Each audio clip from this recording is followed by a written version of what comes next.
일제 강제동원 배상 소송에서 대법원이 다시 한번 일본 전범 기업의 배상 책임을 인정하면서 피해자들의 승소 판결이 잇따를 거란 전망이 나옵니다.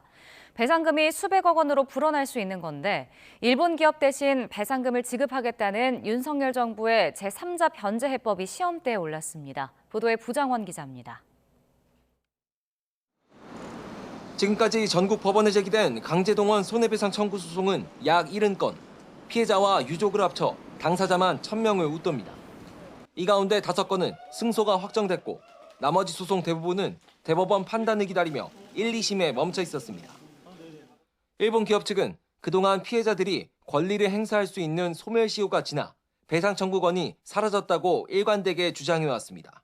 하지만 이번에 대법원은 과거 전원합의체 판결이 나온 2018년 10월 30일까지 강제동원 피해자들에게 권리를 행사할 수 없는 객관적 장애 사유가 있었다고 판시하면서 소멸시효 논란에 종지부를 찍었습니다. 판례상 객관적 장애 사유가 있으면 소멸시효가 끝났다는 주장은 채무자의 권리 남용으로 허용되지 않는 만큼 강제동원 소송의 최대 장애물을 걷어내 배상 인정폭을 크게 넓힌 것으로 평가됩니다. 진행 중인 모든 강제동원 판결은 최소한 소멸시효로 기각될 염려는 없다. 가장 두텁게 피해자들의 권리를 보호한 판결이고 피해자들에게 선물 같은 판결이다라고 평가할 수 있을 것 같고요. 이번 판결로 피해자들의 남은 소송에서도 승소 확정 결론이 이어질 전망인데 보통 피해자 1인당 1억 원에서 1억 5천만 원의 배상금에 지연이자까지 지급 책임이 인정돼 전체 배상액은 수백억 원대로 늘어날 수 있습니다.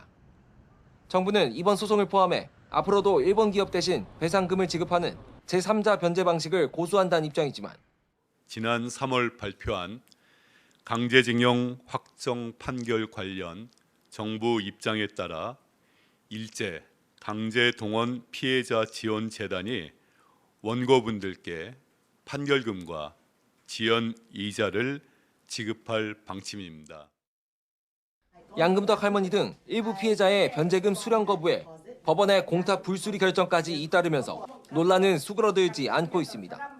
또 민간의 자발적 참여로 충당한다는 피해자 지원재단 기금으로 향후 승소 판결에 따른 거액의 변제금을 계속 지급할 수 있을지도 미지수입니다.